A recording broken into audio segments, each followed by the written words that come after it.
Boa noite, inovadores. Bem-vindo à nossa terceira aula especial, né, gravada, né, devido à minha ausência, né, devido à minha ausência por viagem, né.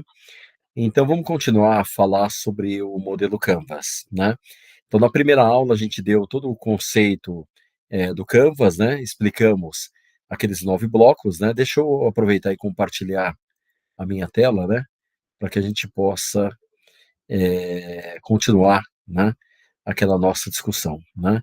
Então na primeira aula a gente falou dos 9 blocos do Canvas, né, 5 forças de Porter, né, falamos sobre o modelo do Peter Drucker, né, e começamos a passar, né, pelas etapas do Canvas, né, com aquela ideia nossa, né, com aquele projeto desenvolvido pelos alunos da Faculdade Flamingo, né, que é o sorvete saudável, né, tá bom?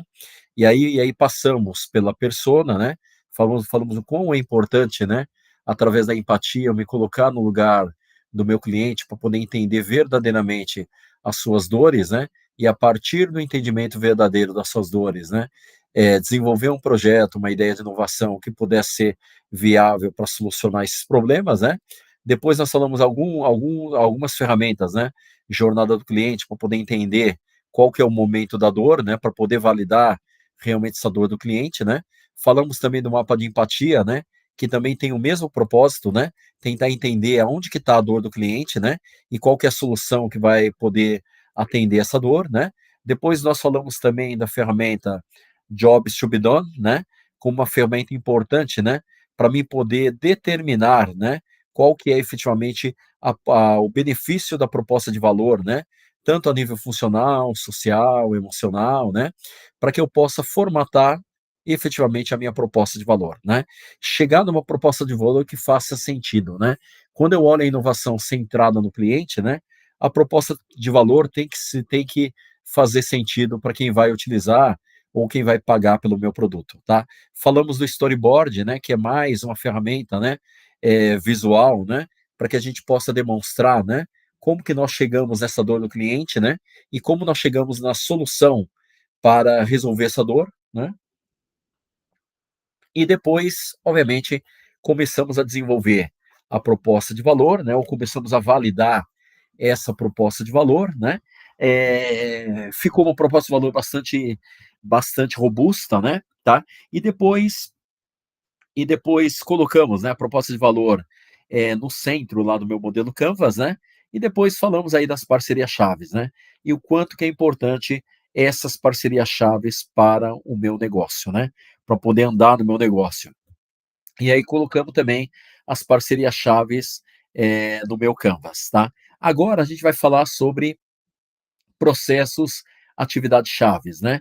Então, são conjuntos de atividades interligadas que toda empresa deve desempenhar para oferecer uma proposta de valor, alcançar os mercados, né, manter o relacionamento com os clientes e obter receitas, tá. Uma empresa, ela nunca trabalha de uma maneira isolada, né, sempre ela é fruto, né, de diversas atividades interligadas, né. Então por isso que a gente conecta a empresa olhando a empresa como um todo, né. E o que que eu preciso, né, ou de identificar como atividade-chave, né, para esse projeto, tá. Então os processos genéricos de uma empresa podem ser agrupados em 4 grandes grupos, né. Primeiro, gerar demanda, né, tá, que é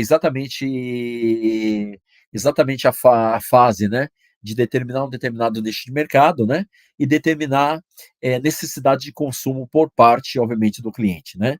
Depois, como que eu vou suprir a demanda, né, tá. Então vou produzir, vou entregar, blá-blá-blá, né, tá. Então gerar demanda eu faço em termos de marketing, né, em termos de publicidade, né. Suprir a demanda é produzir e poder entregar, né. Depois manter a demanda, né, que é o serviço de pós-venda, né. E depois planejar e gerenciar o negócio, né, de uma maneira lucrativa, ok? Tá? Quando a gente olha nas atividades chaves, né, aí tem algumas atividades chaves que nós colocamos para esse projeto, tá? E aí a gente vai discutir essas atividades chaves, né? Primeira atividade chave que eu coloquei aqui, sem dúvida nenhuma, é pesquisa e desenvolvimento, tá? Como eu estou indo para uma linha totalmente nova, né? Então lembrar, né? Essa ideia surgiu numa fábrica de sorvete já estabelecida, né? Só que obviamente a linha de sorvete era sorvete artesanal, né? ligado ao mercado consumidor normal, tá. Como eu estou indo para uma linha oncológica, né, que necessita, né, ter padrões diferentes, né, de formulação, né, que possa dar nutrientes adequados e tudo mais, né, tá. Eu estou indo para uma linha de produto que eu não conheço, tá.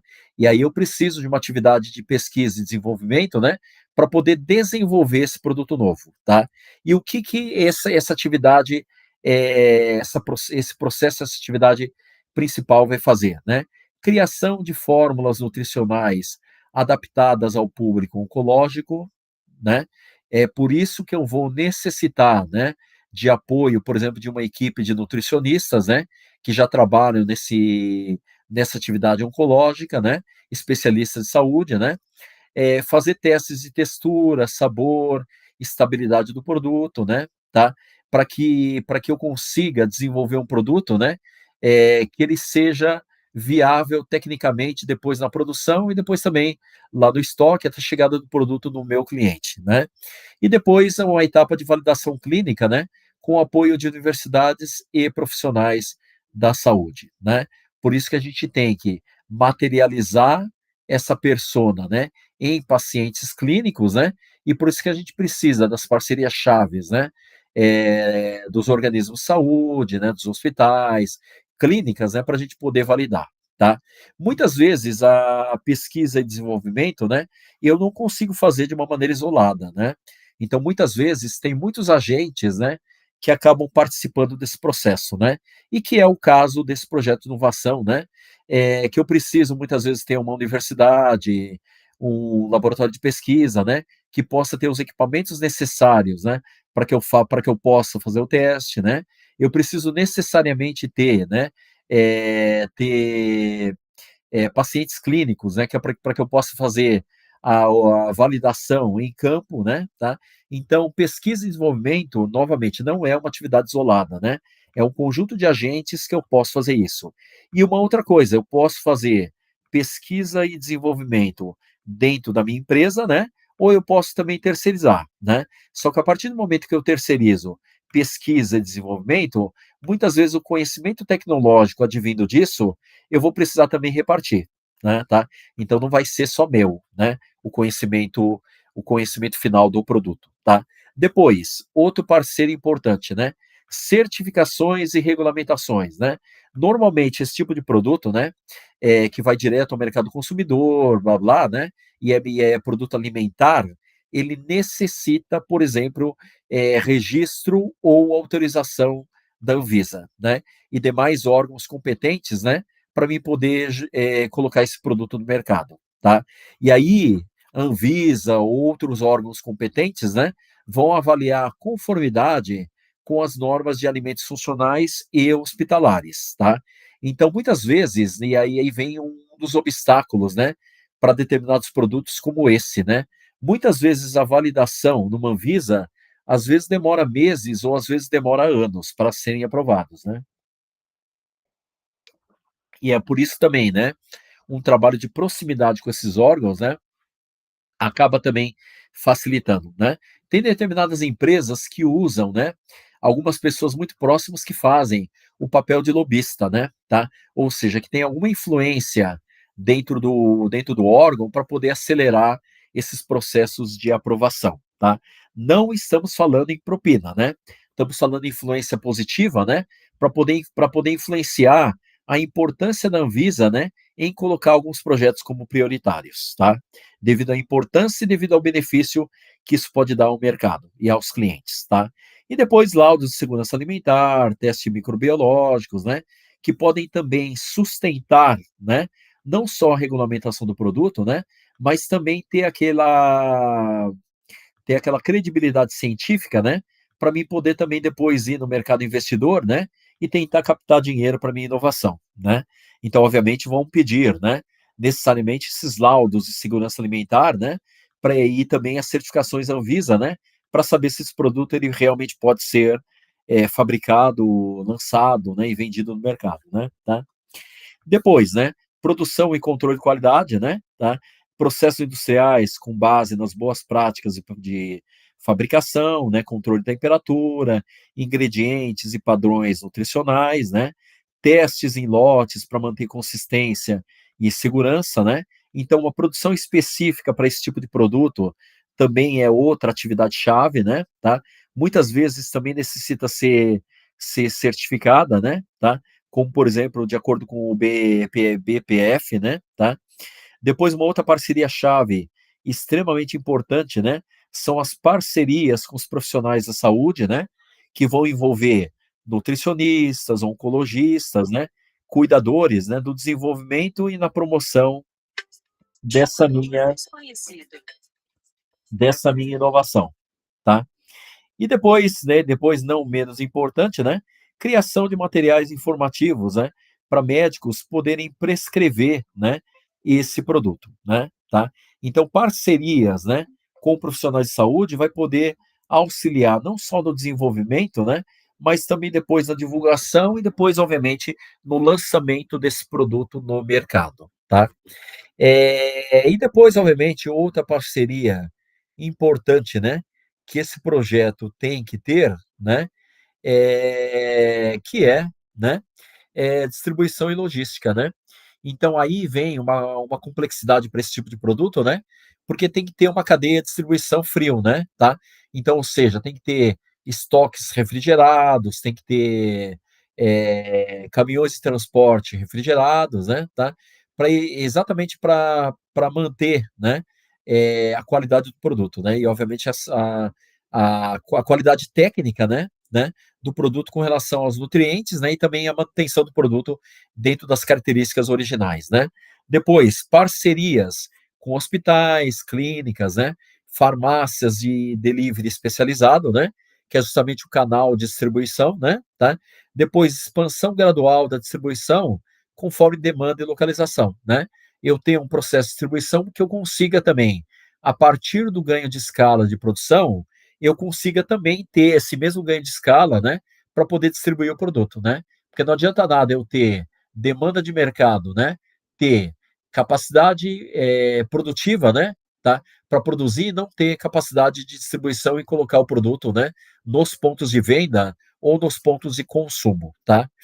Depois uma outra atividade-chave importante, né, para nossa empresa nesse tipo de produto, né, é marketing de impacto, né, e educação do consumidor, né. Marketing de impacto, né, é fazer com que esse produto, com que aquela proposta de valor, né, que nós colocamos, seja percebida pelo mercado consumidor, né, tá. Processos, né, de marketing que consigam, né, reproduzir aquela proposta de valor, né. Então campanhas focadas em saúde, bem-estar e empatia, né, documentos reais de pacientes e familiares, né. Então muitas vezes para esse tipo de produto, né, tá, é muito importante eu ter também, por exemplo, influencers, né, tá, pessoas conhecidas do público, né, que consigam validar isso, né.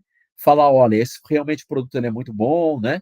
Por isso que a gente falou também na aula passada, né, ter, por exemplo, influenciadores oncológicos, né. Influenciadores que tenham também estejam passando ou passaram por esse mesmo problema, né, e se beneficiaram com a utilização do nosso produto, né, tá. Vai bem em linha com essa parte que nós falamos aí de depoimentos reais, né, de pacientes e familiares, né.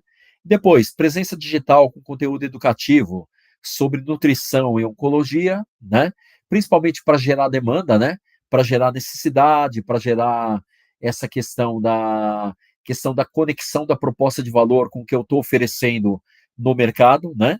Depois, outra atividade importante, né, gestão da marca e relacionamento com o cliente, né, suporte humanizado para pacientes e cuidadores, né. Então, novamente, na questão da empatia, se colocar no lugar do outro, né, tá. Colocar a imagem do produto, né, como um produto para melhorar a qualidade de vida, né, tá. O produto conectado com o problema do cliente, né, trazer mais humanização no produto, né, tá. Que o produto não é apenas um produto comercial, né, ele tem um propósito, né. Todo produto que é lançado no mercado, né, que o cliente percebe propósito no produto, né, normalmente a aceitação ela é maior, né, tá. Depois, coleta de feedback para aprimorar produtos e atendimento, né, tá.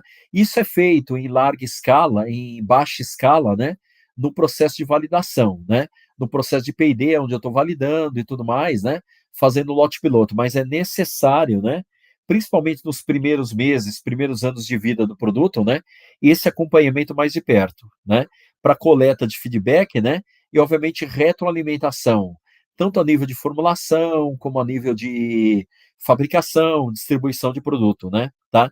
E depois programas de fidelidade ou apoio, por exemplo, a instituições de câncer, né, que pode realmente potencializar, né, eh, a venda do meu produto, né, ou a necessidade da demanda do meu produto, né. Depois, outra atividade-chave importante, né, que é captação de recursos e inovação contínua, né. Então sempre está participando de editais, feiras de inovação, né, pitches para investidores, né, que é exatamente para poder localizar, né, principalmente se eu não tenho recurso necessário, né, para colocar em pé essa minha inovação, para implementar essa minha inovação, né, esse tipo de ação pode potencializar, né, o investimento externo, né, nessa minha ideia, né. Depois, parcerias com incubadoras e laboratórios de pesquisa, né, tá. Empresas, né, empresas que já estejam ligadas, né, a a food techs, a health techs, né, tá. Empresas que já tenham acostumadas, né, sejam acostumadas a acelerar projetos de inovação ligados a projetos de saúde e de alimentos, né, tá. E também, para que eu possa, né, através disso, fazer lançamentos de novas versões, sabores, fórmulas veganas, blá blá, né. Tem um processo onde eu sempre vou estar olhando o mercado, né, olhando a adequação do meu produto ao mercado, né, e olhando, obviamente, necessidade de, variações no meu produto para que eu possa voltar, né, na minha área de pesquisa e desenvolvimento, né, e desenvolver, outros produtos que possam atender a necessidade do meu público, né. E logicamente, como nós já falamos também, né, potencialidade de expansão desse meu produto, não só para pacientes oncológicos, né, mas pacientes que tenham, né, também dificuldade de se alimentar ou pacientes que tenham dificuldade de adquirir, né, os nutrientes necessários para uma melhor qualidade de vida, né. Então isso são expansões que eu posso fazer do meu produto inicial, né, para poder também expandir, né, e ganhar escalabilidade no meu produto, tá. Então, feito isso, a gente consegue já alimentar, né, essa outra parte aqui do Canvas, né, que é a parte de atividades chaves, né, tá. E agora a gente vai olhar os recursos chaves para mim poder implementar essa minha ideia, tá. Isso é importante, né, a gente falar, né, porque nem sempre a gente tem os recursos necessários, né, para implementar um determinado projeto, uma determinada ideia de inovação, tá. Então olhar os recursos chaves necessários, né, é importante até para mim saber, né, ou para mim validar os parceiros chaves que eu vou ter que ter, né. Então, por exemplo, então se eu identificar que eu necessito de um investimento muito alto, né, tá, para, por exemplo, né, fabricar esse determinado produto, né, então muitas vezes eu vou ter que ter como parceiro-chave, né, da minha organização, alguém que vai me prover, né, desse recurso financeiro, tá, né. Ou muitas vezes, né, eu tenho que, como recurso, chave principal, né, é um fabricante com determinado equipamento que ele vai desenvolver, né, aquele equipamento para atender o meu processo de produção, tá. Então tudo isso são recursos chaves, né, que a gente discute dentro do projeto, né, e que é importante, né, não iniciar o projeto sem que esses recursos chaves, né, estejam mapeados, né, não necessariamente disponíveis, né, mas mapeados e viabilizados aonde que eu vou conseguir, qual que é o tempo, né, e qual que é o recurso que vou ter que colocar nele para poder obtê-lo, né, tá. Então vamos lá agora discutir sobre recursos chaves, né. Então primeiro uma discussão do que é um recurso-chave, né. Então o recurso-chave, eles são aqueles recursos que permitem à empresa criar e oferecer uma proposta de valor, alcançar os mercados, manter o relacionamento com os clientes e obter receitas, tá? Então isso é o conceito de recurso-chave, tá? Os recursos-chaves podem ser próprios, alugados ou adquiridos de terceiros, tá? Que é exatamente o que nós falamos. Nem sempre, né, os recursos estão disponíveis dentro da estrutura organizacional da tua empresa, né? Muitas vezes tem que vir de fora, né? E não necessariamente comprado, né, alugado, né, ou adquirido, né? Eu poderia, por exemplo, como nós já discutimos na aula passada também, né? Eu poderia tomar a decisão de fazer um outsourcing, né? Uma terceirização da minha produção, tá? Ou eu poderia, por exemplo, eu poderia, por exemplo, vender, né? Essa minha patente para uma determinada empresa, né? E aí, a partir daí, o meu modelo de negócio é a obtenção de royalties, né? Tá? Então, os principais tipos de recursos de uma empresa são recursos tangíveis, né? E aí estamos falando dos recursos físicos, plataformas de negócios, recursos financeiros, né? E os intangíveis, né? Conhecimento, marca, reputação, né? Tá? Ou os recursos humanos, né? Nesse projeto que nós estamos discutindo aqui, né? Que está servindo de exemplo, né? Vai ter muito também do conhecimento intangível, né? Principalmente se, né? Principalmente se nós, por exemplo, definirmos, né, que nós vamos proteger a inovação através de conhecimento técnico, né, tá? Aí, né, a intangibilidade, né, é a nossa maior proteção, tá? Então vamos lá, quais são então os recursos chaves, né, que eu vou considerar, né, para esse nosso projeto de inovação, né? Primeiro recurso chave, know-how científico e tecnológico, né? Então, equipe de nutricionistas clínicos, oncologistas, tecnólogos de alimentos, né? Muitas vezes, se eu sou um fabricante de sorvete, né? Muito provavelmente eu não vou ter, né? Essa equipe disponível, né? Dentro do quadro de funcionários da minha empresa, né? Então, normalmente eu vou buscar esse conhecimento fora, tá? E aí vem aquilo lá que eu falei, né? Muitas vezes o conhecimento eu posso, né? Negociar para que fique dentro da minha organização, né? Tá? Ou eu posso também compartilhar o conhecimento e compartilhar a propriedade tecnológica desse conhecimento científico, né? Tá? Né? Então também tem isso, tá? Então, especialistas em nutrição funcional e oncológica, né? Tá? Que provavelmente vão ser contratados da minha empresa, né?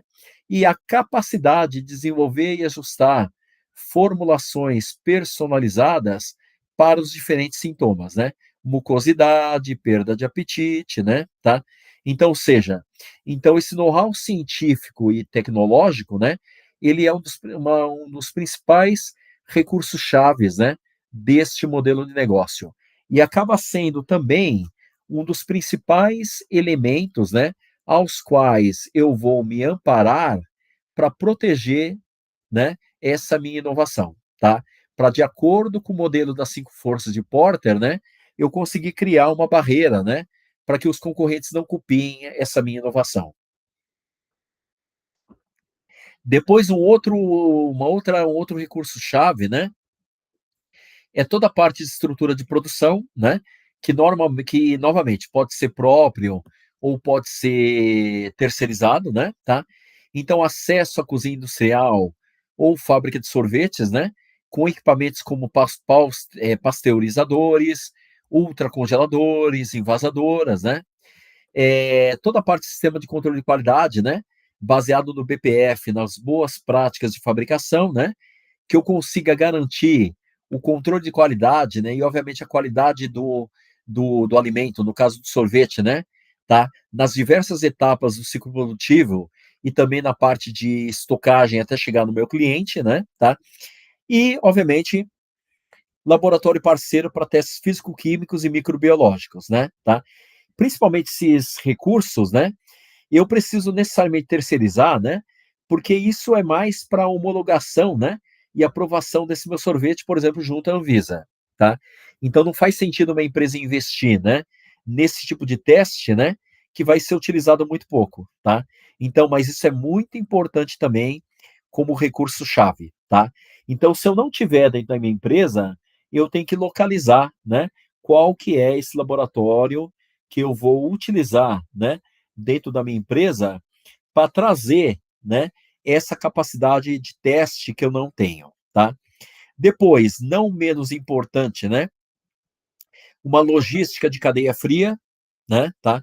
Uma logística que quando, né, ao término da minha produção, né, eu vou ter um armazém refrigerado, né, para estocar esse material até o momento que ele começa a ser transportado, né. Depois, caminhões refrigerados, né, para garantir que esse sorvete ele não descongele até chegar, né, no ponto de distribuição, né. E aí um ponto de distribuição, de armazenamento e distribuição, né, com cadeia fria, né, de maneira a poder conservar o produto, né, até o momento que ele vai chegar na loja, né, e depois, obviamente, parcerias com operadores logísticos, né, especializados em alimentos sensíveis, tá. Então isso também eu preciso considerar, tá. Nesse caso desse projeto em particular, né, eu também preciso, e é muito importante, né, eu considerar o custo dessas atividades logísticas, né, no custo do meu produto final, né, e considerar isso no preço de venda do meu produto, né. Obviamente, quando a gente está falando, né, que eu já estou falando, né, de uma empresa de sorvete, né, que está estendendo a linha de produção, talvez não seja tão complexo, né. Mas para uma empresa que está entrando no negócio, né, ou para mim, por exemplo, que estou tendo a ideia somente, né, é importante considerar isso também, tá, né. Por isso que é importante, né, quando a gente busca os parceiros, né, olhar o recurso-chave, né, e olhar também a capilaridade, né. Então, o que que nós estamos querendo dizer com isso também? Se eu estou procurando um parceiro, né, logístico para distribuir o meu produto, né, se eu buscar um parceiro logístico, né, que já faz, por exemplo, distribuição de sorvete para outros clientes, né, muito provavelmente a estrutura de caminhões refrigerados ele já tem, né. Então essa capilaridade facilita, né, a velocidade na implementação, né, do sistema de distribuição, como também, acaba reduzindo o custo, né, tá. Então isso aí é muito importante. Depois um outro recurso-chave, né, que a gente está considerando de uma maneira muito importante no nosso projeto, né, que é, por exemplo, uma rede de apoio profissional e institucional, né. E essa rede de apoio, ela tem que contar com conexões, né, bastante próximas, né, com hospitais, clínicas de oncologia, laboratórios universitários, né, organizações não governamentais, né, para dar aquele senso de proposta de valor da minha inovação, né, para dar credibilidade científica, né, naquilo que eu estou fazendo, né, para ser também um canal de distribuição, né, um canal de venda, né, dos meus produtos, né. Então se eu conseguir, né, criar essa rede de apoio, né, ela é fundamental para que o meu projeto ele consiga ser viável no mercado, né. Por isso que nós chamamos isso também como um recurso-chave, para o meu projeto de inovação, né. Depois, relacionamento com profissionais de saúde, né, principalmente para dar aquela credibilidade científica, né, e a divulgação e a validação desse meu produto, né. Não podemos também esquecer, né, que nós falamos daqueles influenciadores oncológicos, né, ou seja, pessoas conhecidas, né, que viveram ou estão vivendo esse problema e estão já se beneficiando, né, das propriedades benéficas do meu produto, né. É isso que vai fazer eu ganhar escalabilidade, né, ganhar credibilidade social, né, já não é mais credibilidade científica, né, ganhar credibilidade social e ganhar demanda e ganhar escalabilidade, né, tá. É isso que vai ter, tudo isso como benefício, né, dessa rede de apoio, tá. Esse relacionamento com profissionais da saúde, né, para divulgação e validação do produto. Depois, consultores regulatórios, né? Isso é extremamente importante, né? Nós já falamos isso de atividades chaves, né? Tá? Mas também ele é um recurso chave, né? Então preciso encontrar, né? Principalmente se o meu produto, né? Ele não é regulado pela Anvisa, tá? Ou ele é regulado pela Anvisa, em um nível menor, né. Por exemplo, nesse exemplo, né, se eu já tenho uma indústria de sorvete, né, muito provavelmente os meus sorvetes da minha linha atual, né, eles já foram registrados na minha lá na Anvisa. Só que agora eu estou entrando com uma outra linha de produto, né, com uma outra proposta de valor, com um direcionamento para outros clientes, né, e aí a Anvisa, ela coloca isso como um outro patamar, né, de complexidade, tá. E aí necessariamente eu vou precisar de consultores regulatórios, né, que conheçam as legislações da Anvisa, né, conheçam, por exemplo, né, se tem alguma substância, que eu vou precisar utilizar no meu produto, né, mas que ele não é autorizado nas listas da Anvisa, né, aí muitas vezes eu vou precisar provar, né, o efeito do meu produto na fórmula, né, e no efeito do produto final, né, eu vou precisar comprovar que aquele elemento, ele dá a resposta, né, tá, nutróloga necessária, né, pra melhorar a saúde do meu paciente, né, tá. Então consultores regulatórios que sejam especialistas, né, por exemplo, em Anvisa, né, em alimentos funcionais, né. Alimento funcional é tudo aquilo que eu estou prometendo, né, que ele vai melhorar, né, a nutrição, né, por exemplo, de alguém que vai consumir esse meu produto, tá, né. Então ter essa rede de apoio, né, é super importante, né, conexão com hospitais, relacionamento com profissionais de saúde, né, consultores regulatórios, né, é extremamente importante, né, como parte, né, de recurso-chave da minha organização, né.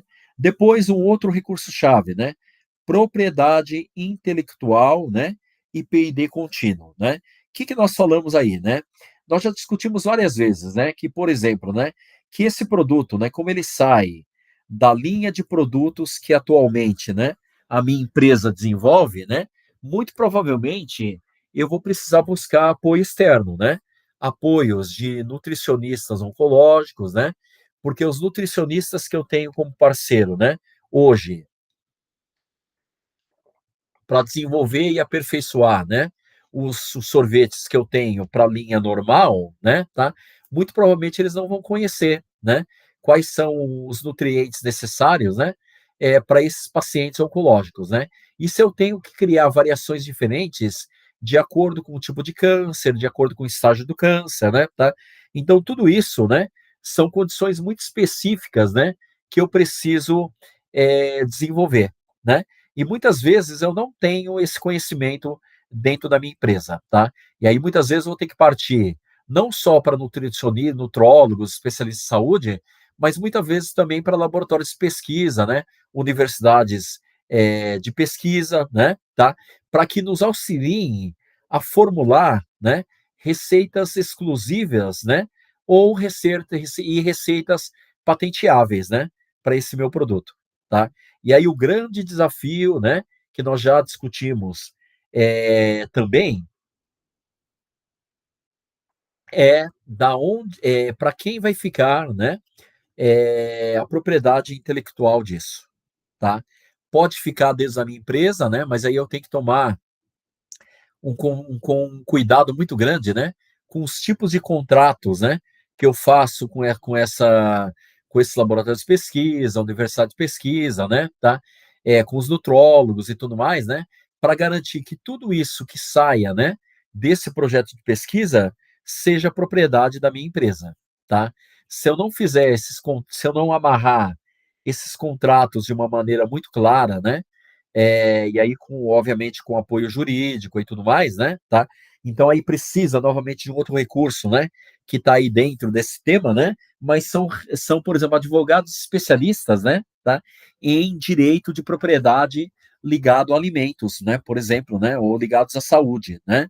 Então preciso também ter esse conhecimento, né, para que possa formar, né, toda a parte de conceito de propriedade intelectual dentro do meu projeto, né. E também capacidade de melhorar, continuamente, né, tá. Então, ou seja, formar um processo de parceria, né, porque olhem o risco que isso tenha, né, tá. Eu faço um contrato de parceria com uma rede de nutrólogos, né, com profissionais de saúde ou com laboratórios, né, e universidades de pesquisa, né, tá? Aí termina o projeto, né, obviamente conhecimento tecnológico eu coloco como meu, né, mas o conhecimento da pessoa que desenvolveu aquilo lá, tá, eu nunca vou poder reter, tá? E aí, por exemplo, essa pessoa aí começa a desenvolver outros produtos, né, para produtos similares ou para os meus concorrentes, tá? Então é muito importante, né, de eu fazer como que e aí depois, né, se eu quero também aprimorar um determinado produto, como que eu vou fazer? Eu vou sair do zero novamente, né, tá? Então precisa ser muito bem visto isso, né, para não ser uma atividade, muito pontual, né? Porque se eu vou precisar fazer variações de sabor, variações de textura, blá blá, né, é muitas vezes criar contratos a longo prazo, né, tá?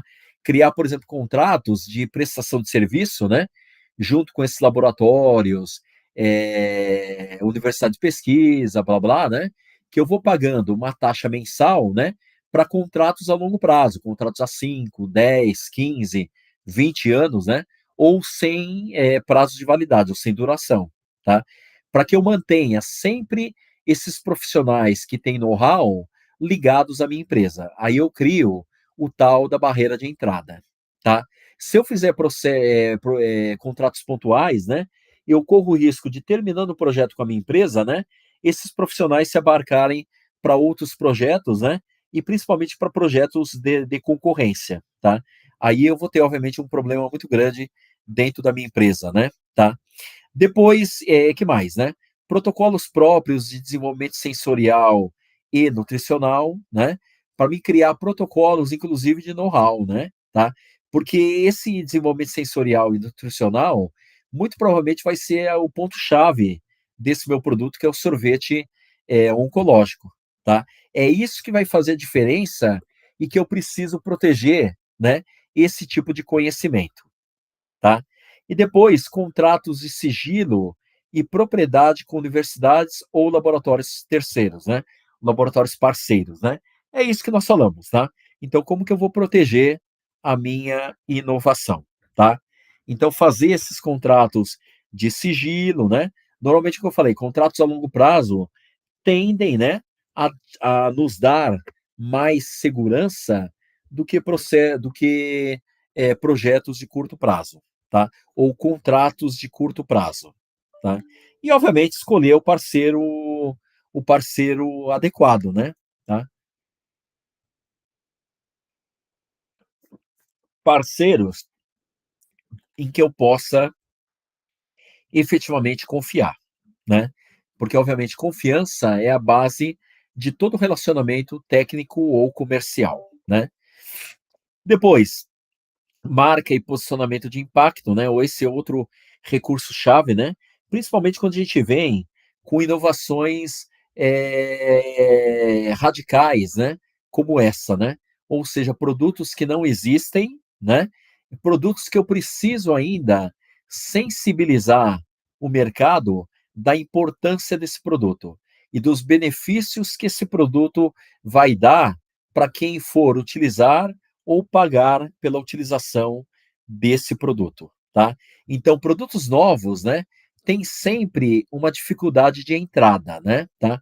Como ele nunca existiu, né, sempre vai existir desconfiança por parte do consumidor, tá? Principalmente para produtos que entram no corpo, né? Como, por exemplo, alimento, né? Essa preocupação e essa desconfiança, ela aumenta, tá? Então, por isso que a gente reforça, né? A importância, por exemplo, dos influenciadores oncológicos, né? Que eles servem mais como testemunhas, né? Que aquele meu produto ele dá certo, né? E que aquele meu produto não apresenta problema, tá? Então, por isso que é super importante, né? Depois, nome, identidade visual, emocional e confiável, né? Então, estabelecer um brand, né, uma marca comercial e um nome comercial, né, que traga essa conotação de humanização, né, que conecte emocionalmente o nosso cliente, né, que traga confiança, né, que traga aquilo que a gente chamou de credibilidade social, tá? Então ele aqui é dado um exemplo, né, é o exemplo da Vitalice, né, então, por exemplo, sabor que acolhe, né. Então, ou seja, colocar, né, um nome dentro do produto, né, uma dentro da marca, né, que consiga sensibilizar esse meu consumidor, tá. Que ele associe, né, o nome da minha marca e o nome do meu produto, né, com efetivamente o benefício que ele vai ter, né. Depois, novamente, comunicação ética e humanizada, né, desvincular, né, o meu produto de um produto comercial, né. No fim das contas, né, o objetivo da minha empresa é isso mesmo, e não podemos ser também demagogos, né, em achar, né, que o objetivo de uma determinada empresa não é ganhar dinheiro, né. O objetivo de uma empresa sempre vai ser ganhar dinheiro, tá. Mas eu tenho que trazer para o mercado, né, de que a mensagem que eu estou colocando, né, para os consumidores, né, é que minha preocupação maior é com a saúde, né? Dar esse valor mais emocional, né? E esse valor mais humanizado para a marca do meu produto, tá? Então, novamente, eu vou falar para vocês, né? O consumidor que consegue comprar um produto, né? Baseado naquilo que ele entende como propósito do produto, né? É aquele cliente que vai ficar mais fidelizado à nossa empresa, né, e fidelizado ao nosso produto, tá. Depois, presença digital, né, eu preciso estar necessariamente, né, em sites, redes sociais, conteúdos educativos, né, porque a gente vai quebrar um determinado paradigma, né, tá. E qual que é esse paradigma? Ah, para a pessoa se manter forte, né, precisa comer comida, né, precisa se alimentar de comida sólida, né, tá. Então a gente está quebrando esse paradigma, né, e quebrar esse paradigma, né, de que sorvete ele é sobremesa, né, não é alimentação, tá. Então tudo isso, né, eu tenho que ter uma presença digital muito forte, né, porque hoje o mercado se comunica de maneira digital, né.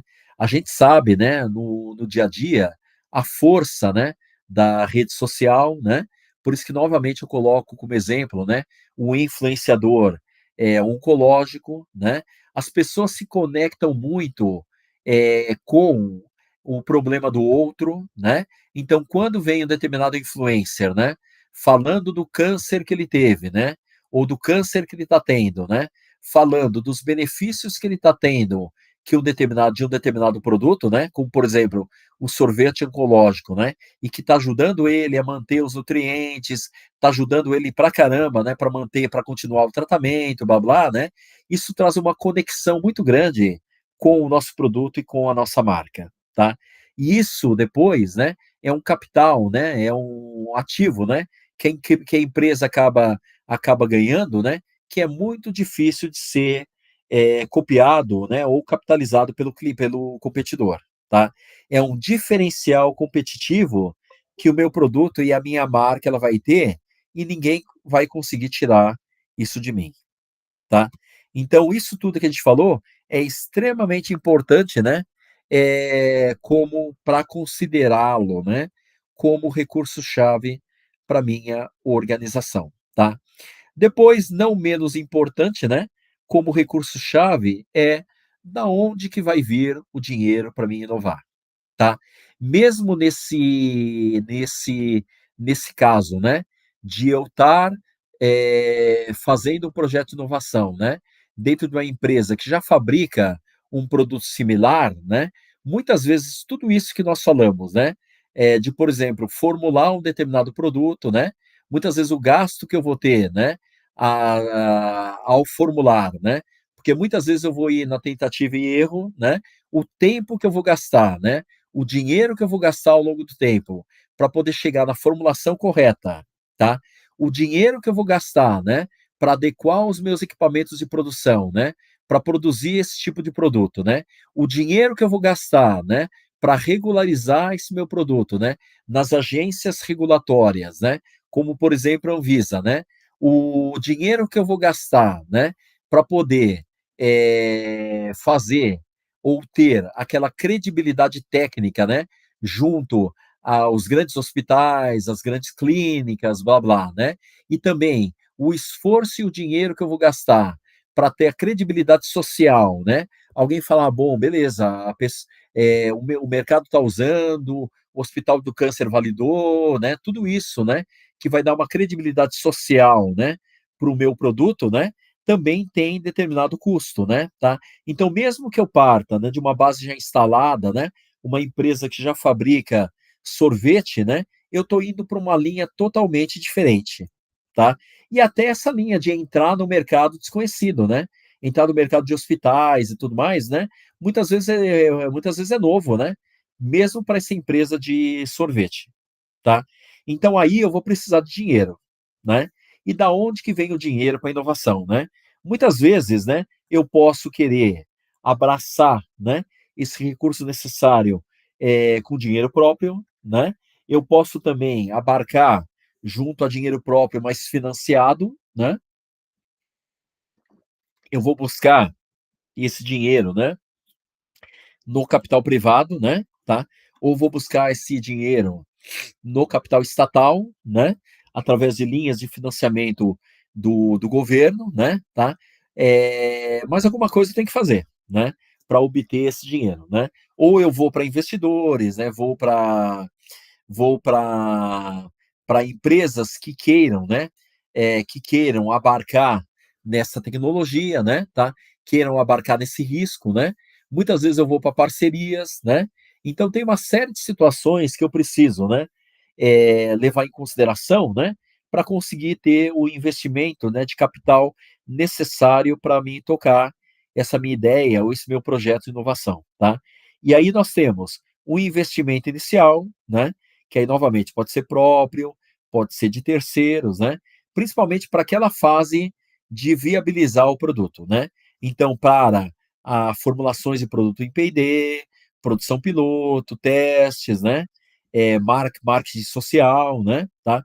Depois, acesso a editais de fomento, né?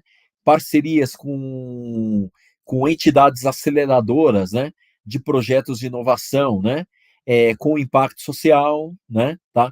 Fundos de impacto social, né? Tá? Aquelas empresas que investem, né? Em projetos de melhoria de vida, né? Muitas vezes estão ligados a grandes corporações, né? Que tem um braço filantrópico, né? Que estimula e investe, né? Em empresas que vão melhorar a vida das pessoas, né? Tá? Me conectar com isso, né? Que também demanda, né? É um recurso-chave também um pouco difícil, né? Das organizações em tê-los, né? Em tê-las de uma maneira adequada, né? E depois, obviamente, sustentação financeira para manter o baixo custo ao consumidor final, tá? E aí eu até refraseio, né? Não é manter baixo custo, né? É uma sustentação financeira para manter um custo-benefício adequado para o consumidor final, tá? Muitas vezes eu estou falando, né, de pessoas que não têm muito recurso financeiro para consumir aquele produto, né, tá? Então, muitas vezes, como viabilizar, né, que esse produto chegue ao maior número de pessoas, né, de uma maneira economicamente viável, né, tá? Então é isso que a gente fala. E aí a gente vai, né, para mais uma etapa lá do nosso Canvas, né, aonde eu coloco aqui os recursos chaves, tá? Nesse momento, pessoal, nós finalizamos, né, a proposta de valor, né, e finalizamos o fluxo de valor do acionista, tá? Então, nesse momento, o acionista tem uma visão muito clara da proposta de valor dessa minha ideia, do meu projeto de inovação, né? E agora ele tem uma visão muito clara, né? De quais são os recursos e de quais são os investimentos, né? Que ele vai ter que ter para colocar esse projeto de inovação no mercado, tá? Então ele tem a visão interna da organização, né? Para poder, obviamente, fazer a validação, né? Se ele quer dar o gol ou não gol, né? Se ele quer continuar, né? Ou se ele quer, ou se ele não quer continuar, tá? Vamos avançar agora para o lado direito, né? Que é o lado do fluxo de valor dos clientes, tá? Então aí eu já olho o meu mercado, né? Já olho quem são os meus clientes, né? Quais são as relações que eu tenho com eles, né? E quais são os canais que eu vou ter, né? Com o meu cliente, né? Para poder, obviamente, lançar esse meu produto no mercado, tá? Então vamos agora falar um pouco sobre relacionamento com os clientes, né? Então, primeiro, né? Aí vem a primeira pergunta, né? Tá? Às vezes eu estou retomando algumas perguntas, né? Principalmente para dar a importância, né, que essa pergunta tem, principalmente nos momentos de decisão do projeto, né? Tá? Então a pergunta vem de novo, né? De uma maneira forte, né? Quem são, né? Quem são os meus clientes, tá? Então, para mim falar do relacionamento com os clientes, né? Eu preciso saber quem são os meus clientes, tá? E aí, vamos primeiro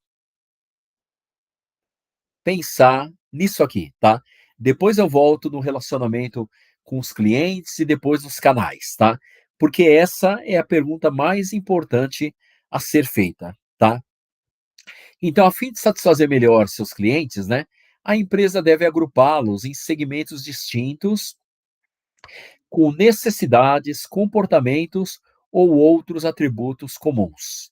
Um grupo de clientes representa um segmento distinto se suas necessidades requerem uma oferta distinta, são alcançados por diferentes canais de distribuição, requerem diferentes tipos de relacionamentos, apresentam diferentes rentabilidades, né? E estão dispostos a pagar, né? Diferentes aspectos da oferta, né? A grande pergunta é: quem são os meus clientes, tá?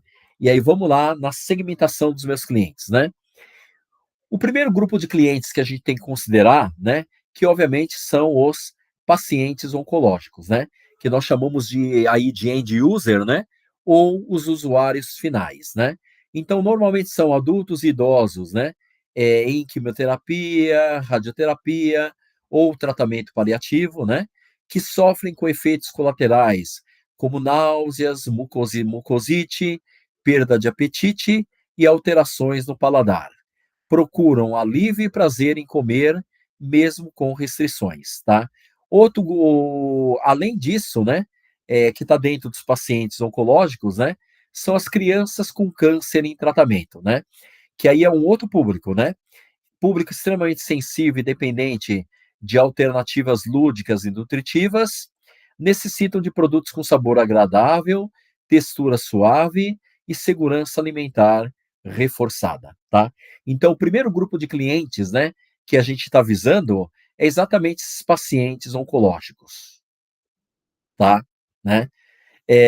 Então, muito bem, tá? Que é lá o usuário final, né? Então, é por isso que para esses pacientes, né, a gente vai utilizar, por exemplo, como um dos canais de venda, né, tá? A questão do e-commerce ou também lojas físicas, né? Tipo clínicas, tipo rede de farmácias, né? Mas a gente vai falar de canais daqui a pouco, né? Depois, né? Depois outro segmento de clientes importantes, né? Outros clientes que compram o nosso produto, né, ou poderiam comprar o nosso produto, são os familiares e os cuidadores, né, tá? Que são os principais compradores e tomadores de decisão, né, daquele meu produto, tá? Porque qual que é o objetivo deles, né? Eles buscam formas de aliviar o sofrimento do paciente e, ao mesmo tempo, garantir nutrição adequada, tá? Eles valorizam produtos prontos, seguros, né, e práticos, né? Seguros, prontos, né? E práticos para administrar no dia a dia, né? Então, eu diria que outro segmento de clientes, né? Ou outro local onde vai vender são através dos familiares, né? E os cuidadores que cuidam desses pacientes que têm esse determinado tipo de problema, tá?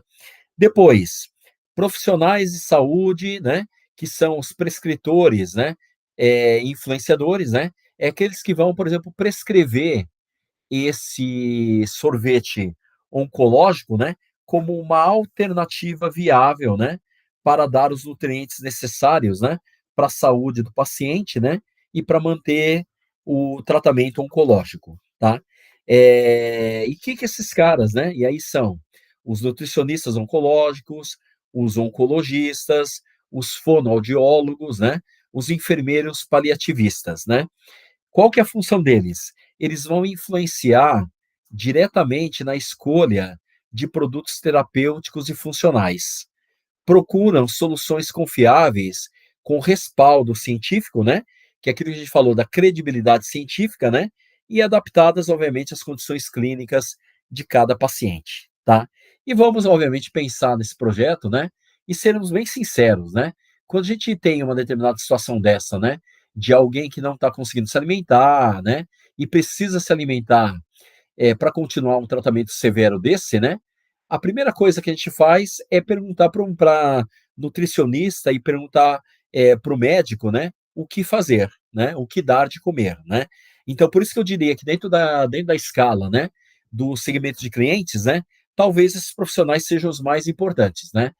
Mesmo o paciente, né, o paciente antes de consumir qualquer coisa, né, ele vai perguntar para o nutricionista ou para o oncologista dele, né, se ele pode consumir aquele tipo de alimento, tá.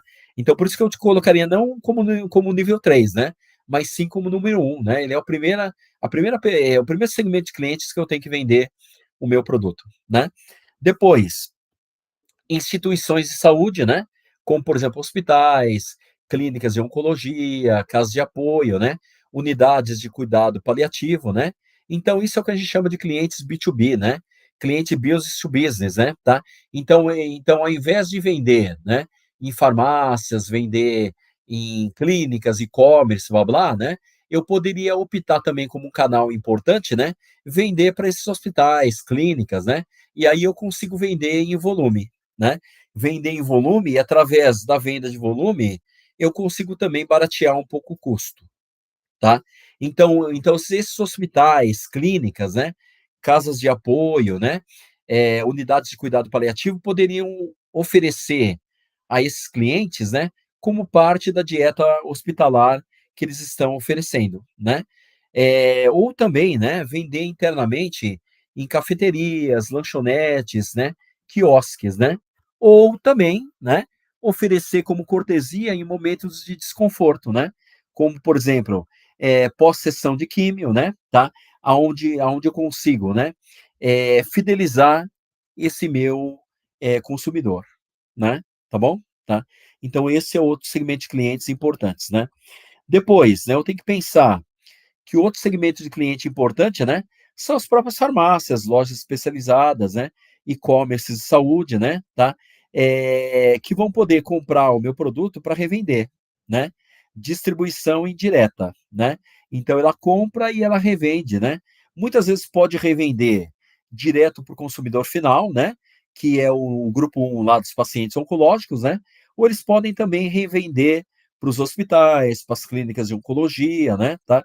Então ele pode ser um distribuidor também da minha marca, né. Ele pode ser tanto um fornecedor direto, né, um distribuidor direto, como também um distribuidor indireto, né. Com foco com foco em nichos como alimentação funcional, dietas restritivas, né, suplementos oncológicos, né, tá. Então essa é uma base, né, de clientes, né, que eu quero ter, né, para poder obviamente distribuir esse meu produto, né. E depois finalmente, né, não menos importante, né, também organizações e fundações de apoio a pacientes, né, do tipo ONGs, associações de apoio ao câncer, né, como por exemplo, Oncoguia, GRAAC, AMUC, né, que eles podem receber o produto via doações ou projetos sociais, né, tá. Tem muita ONG que começa a promover, por exemplo, vaquinha digital, né, tá. E aí a nossa marca também pode promover, né, vaquinhas digitais para poder propiciar esse tipo de tratamento humanizado, né, para os clientes com câncer, né, ajudam a divulgar e legitimar a marca entre os pacientes, né, que novamente é o que a gente fala, né, uma grande preocupação do paciente que está lá, né, com problema de não conseguir se alimentar, ele tem uma preocupação muito grande em se alimentar do quê? Será que isso que eu vou me alimentar é bom? né? Será que vai me dar os nutrientes necessários ou vai fazer com que eu fique pior, né? Então a legitimação, né, daquele produto que eu vou consumir é extremamente importante, né? Extremamente importante nesse tipo de produto que eu estou lançando no mercado, né? E aí finalmente, né, eu consigo, né, colocar no Canvas, né, os segmentos de mercado ou, né, os segmentos de clientes que eu quero atender com aquele meu produto ou com aquele meu serviço, tá? Então, até agora, o que que a gente tem aqui, pessoal? Nós temos aqui a proposta de valor, né, que deixa muito claro para quem está colocando a ideia, né, tá?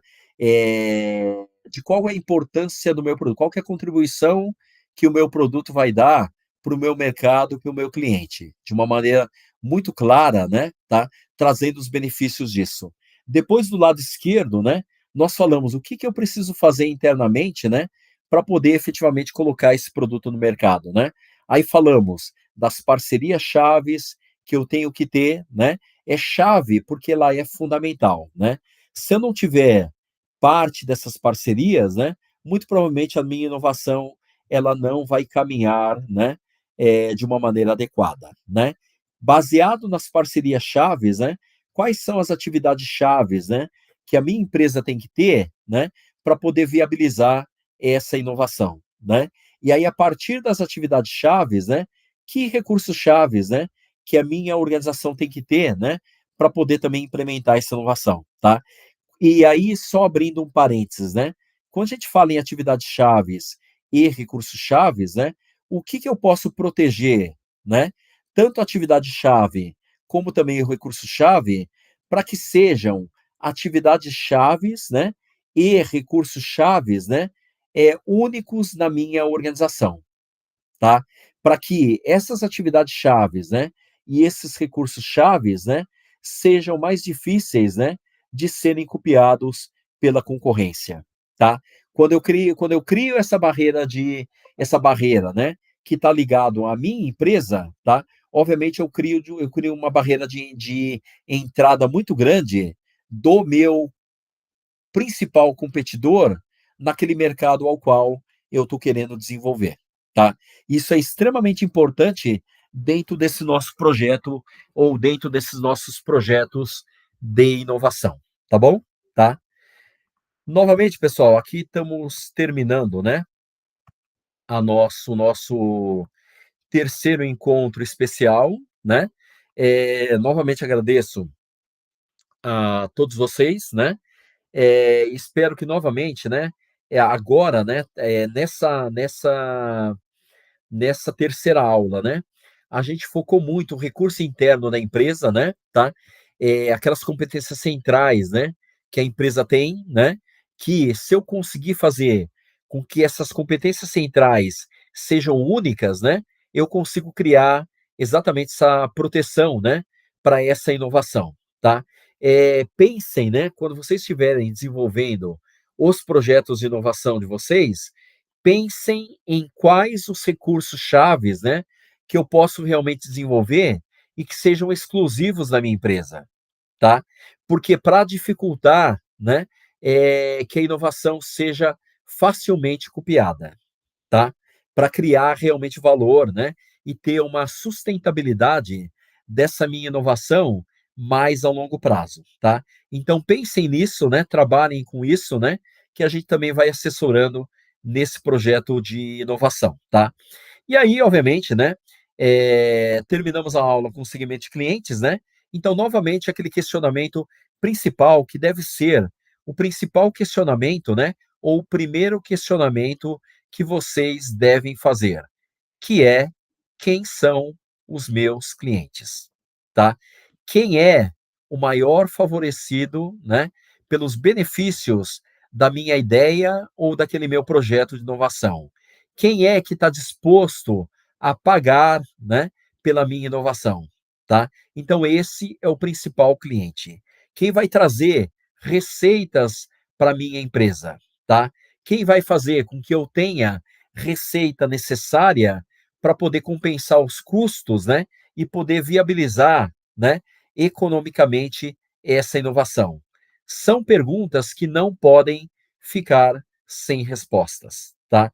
Então vocês devem refletir bastante para que a gente tenha exatamente muito claro, né, quais são os meus clientes. E aí a partir disso, né, obviamente entender, né, ou validar, né, essa necessidade do cliente frente à proposta de valor que a minha organização ela está oferecendo, tá bom? Tá?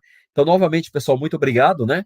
E nos vemos então ao nosso a nossa próxima o nosso próximo encontro, né, a nossa próxima aula gravada, né, que aí interrompe, né, a minha última ausência aí da aula presencial de vocês, tá bom? Muito obrigado e até logo. Tchau, tchau.